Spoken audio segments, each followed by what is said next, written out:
Dans ce BFM politique avec vous, Marine Le Pen, et avec vous, Philippe Turle. Merci d'être avec nous. Bonjour. Vous êtes anglais, mais vous parlez remarquablement français. Vous dirigez la rédaction anglaise de RFI à Paris. C'est le face-à-face. Et ce qu'on voulait, c'était justement pouvoir vous confronter, vous, Marine Le Pen, au regard aussi d'un anglais, et vous parler à la fois en tant que journaliste, mais aussi en votre nom propre. C'est-à-dire un anglais qui vit en dehors de l'Angleterre et qui, en quelque sorte, s'interroge aussi sur son propre avenir de citoyen européen encore aujourd'hui, mais bientôt plus, puisque je le rappelle, le 23 juin dernier, les Britanniques ont opté à 52% pour sortir de l'Union européenne, et la première ministre britannique, Theresa May, a donc annoncé qu'elle comptait activer la clause de divorce en quelque sorte avec l'Union européenne d'ici la fin mars. Philippe Turle, c'est vous qui êtes venu pour interpeller Marine Le Pen, c'est à vous que revient la parole. Marine Le Pen, bonjour. Bonjour. J'ai envie de commencer avec une question tout simple. Je pense que vous avez dit au moment du Brexit que pour vous c'était l'événement le plus gros, le plus grand depuis la chute du mur de Berlin. Cet événement, nous, citoyens britanniques qui vivent en Europe, nous a plongé dans une situation de doute et vraiment même de peur peut-être pour notre avenir, parce qu'on ne sait pas ce qui va nous arriver maintenant. Je vais vous expliquer pourquoi. Avec la libre circulation, on peut venir s'installer ici, on n'a pas besoin de carte de séjour, on n'a pas besoin de permis de travail. Les Français peuvent s'installer en Grande-Bretagne sans permis de travail, sans carte de séjour. Les chiffres du consulat de France à Londres donnent le chiffre de peu près 270 000 Français qui vivent à Londres même.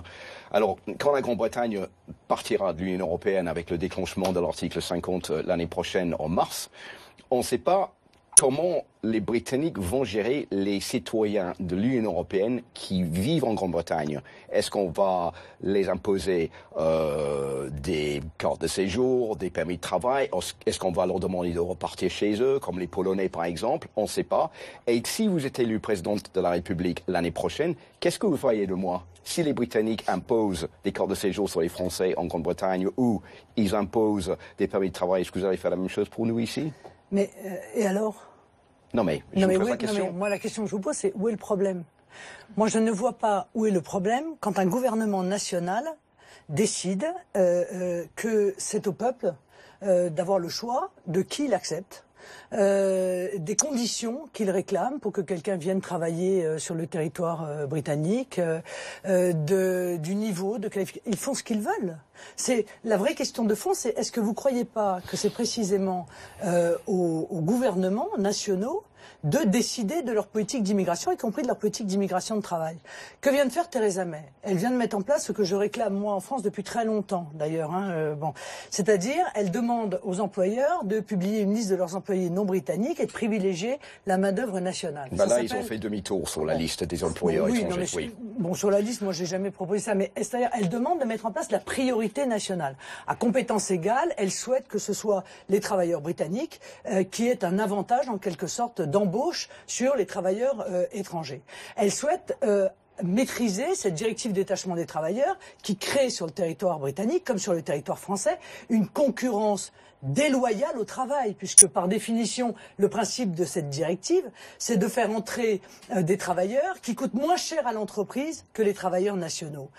C'est la priorité étrangère qu'on met en œuvre par l'intermédiaire de cette directive détachement des travailleurs. Moi, je ne vois pas ce qu'il y a de choquant, comme c'est le cas d'ailleurs dans beaucoup d'autres pays du monde, objectivement, de laisser à des gouvernements nationaux le soin de choisir et d'organiser leur marché du travail. Donc vous ferez la même chose que Theresa May si vous êtes élu président de la République l'année prochaine? Oui, je mettrai en place la priorité nationale. Oui, et je déciderai que c'est au gouvernement français de pouvoir déterminer quelles sont les conditions pour accueillir quelqu'un qui vient, soit pour travailler, soit pour s'installer, parce que je pense que ça dépend totalement de la souveraineté nationale, ce choix-là. Ça peut pas dépendre d'une structure supranationale. Une structure supranationale qui objectivement, en plus, a des intérêts divergents des nôtres. On sait très bien que l'Union européenne souhaite attirer au sein de l'Union européenne des dizaines de millions de travailleurs étrangers. Voilà. Les Français ne le souhaitent pas. Qui doit avoir raison? Mais est-ce que vous... Qui doit avoir le dernier mot? C'est ça la vraie question. Excusez-moi qu'on soit complètement clair sur cette histoire, parce que quand je regarde le Brexit en Angleterre, tout a été flou. On a confondu les étrangers, les Européens, les citoyens de l'Union européenne, les réfugiés, les migrants qui viennent d'Irak, de Syrie. On les a tous mis dans le même bain en disant on est envahi par des étrangers, il faut qu'on mette tous ces gens-là dehors. Et donc pour les citoyens européens, c'est pas du tout la même chose que les migrants, les réfugiés qui viennent frapper à la porte parce qu'ils sont en guerre. Donc il faut être clair ce que vous voulez dire aux Français. Est-ce que pour les Européens, il n'y a pas de problème?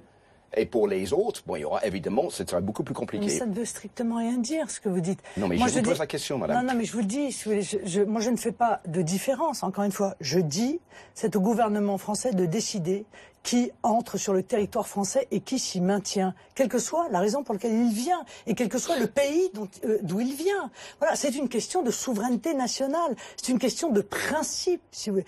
Donc je ne suis pas heurté que les Britanniques fassent ce choix. Mais d'ailleurs, excusez-moi, les Américains, ils décident qui vient chez eux.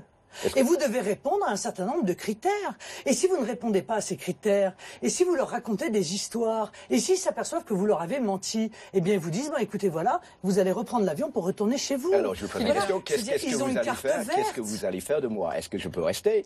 Est-ce que, voilà. Mais bien sûr, mais probablement oui, vous resterez, monsieur, car je ne crois pas que vous ayez un casier judiciaire qui fasse que je considère que votre présence sur le territoire national est un danger.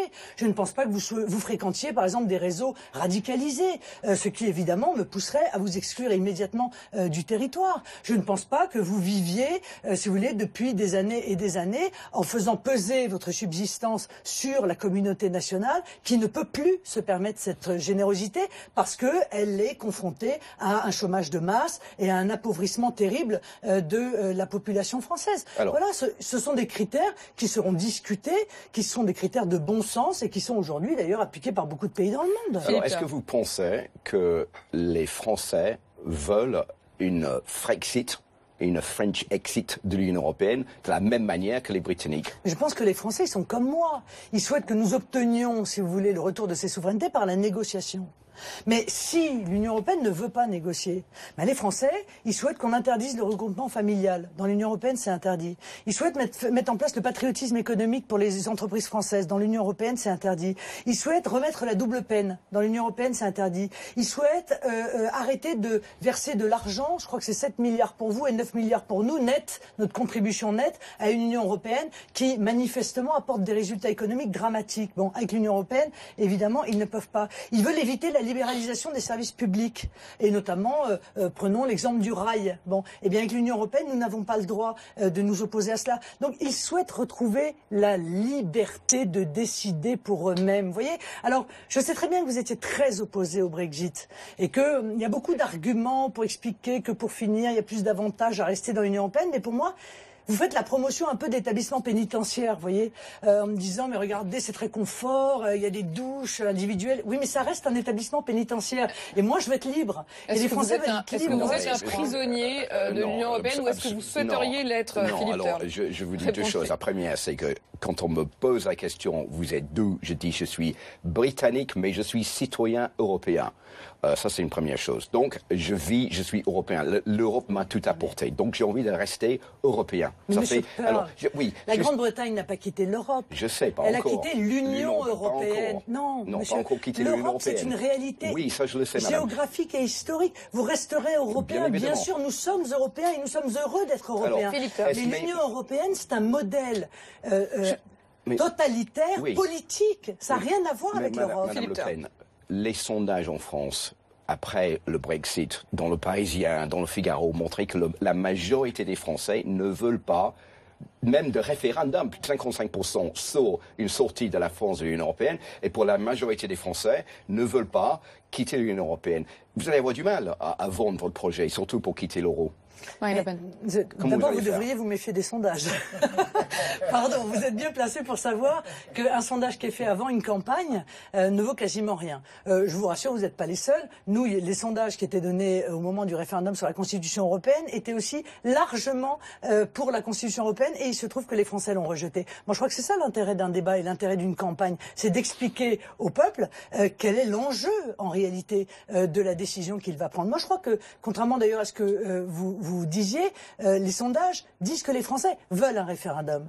Ils veulent qu'on leur pose la question. Après, on débattra. Et on débattra des avantages et des inconvénients. Et après, les Français décideront. Alors, je vous ai écouté tout à l'heure quand vous avez dit, si je fais des référendums, je ne démissionnerai pas. Vous savez que David Cameron, lui, a démissionné après le référendum du 23 juin parce qu'il a perdu. Est-ce que si vous faites un référendum et les sondages dont je vous ai cité les chiffres tout à l'heure, s'avèrent vrai, vous démissionneriez après si les Français refusent de quitter l'Union européenne? Je répète ce que j'ai dit. On m'a posé la question, est-ce que vous êtes pour le référendum d'initiative populaire? Vous comptez faire un certain nombre de grands référendums? Est-ce que vous démissionnerez si vous en perdez un? Non, par principe, non. Mais celui-là, peut-être, oui. Pour une raison simple. Peut-être oui. Peut-être oui, pour une raison simple.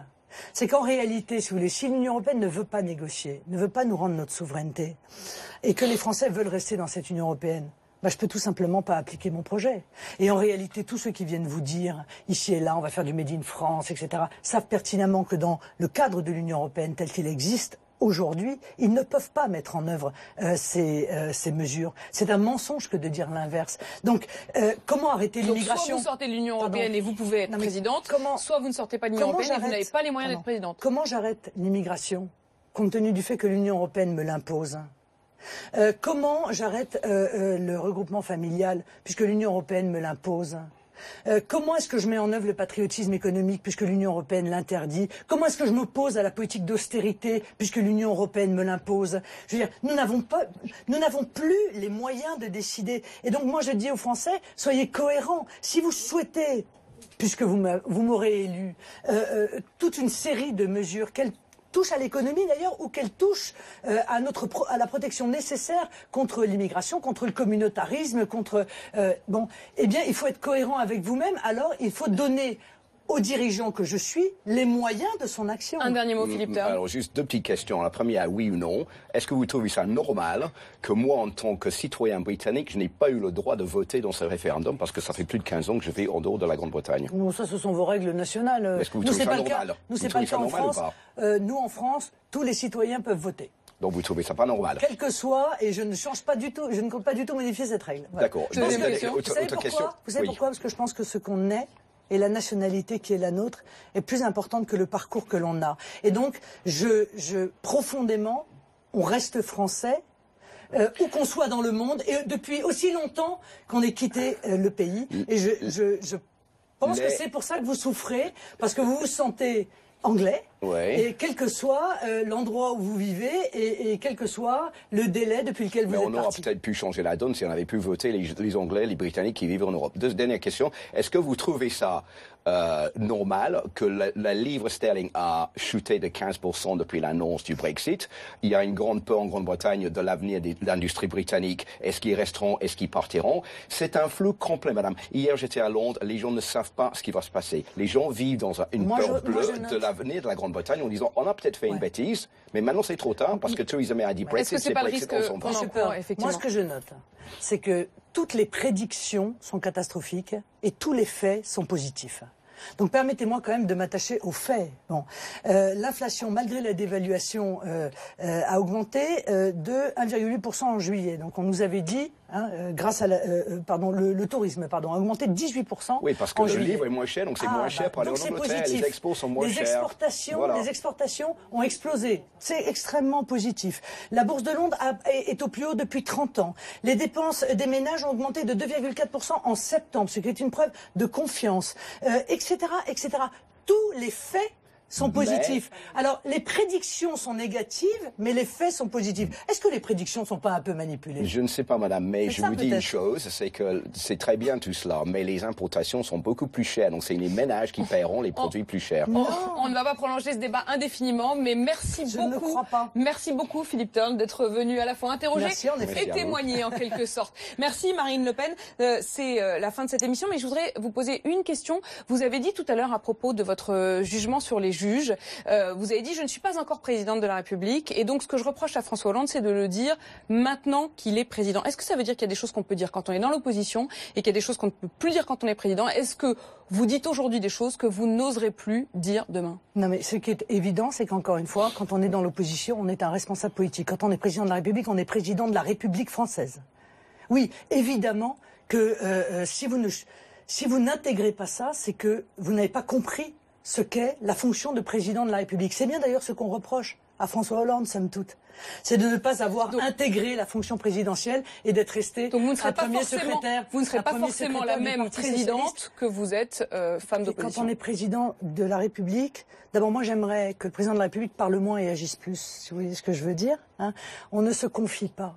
On ne fait pas de confidence à quiconque. Voilà, c'est triste, c'est la solitude du pouvoir, c'est comme ça, mais on ne fait pas de confidence, et encore moins quand ces confidences, encore une fois, démontrent que vous avez une vision de l'équilibre des pouvoirs dans notre pays, de l'état de droit, de la Constitution, qui sont vacillants. Merci Marine Le Pen d'avoir répondu à mes questions de journalistes en toute transparence et non pas dans les boudoirs. Merci beaucoup d'avoir été notre invité. Merci encore Philippe Turle. C'est la fin de ce BFM Politique.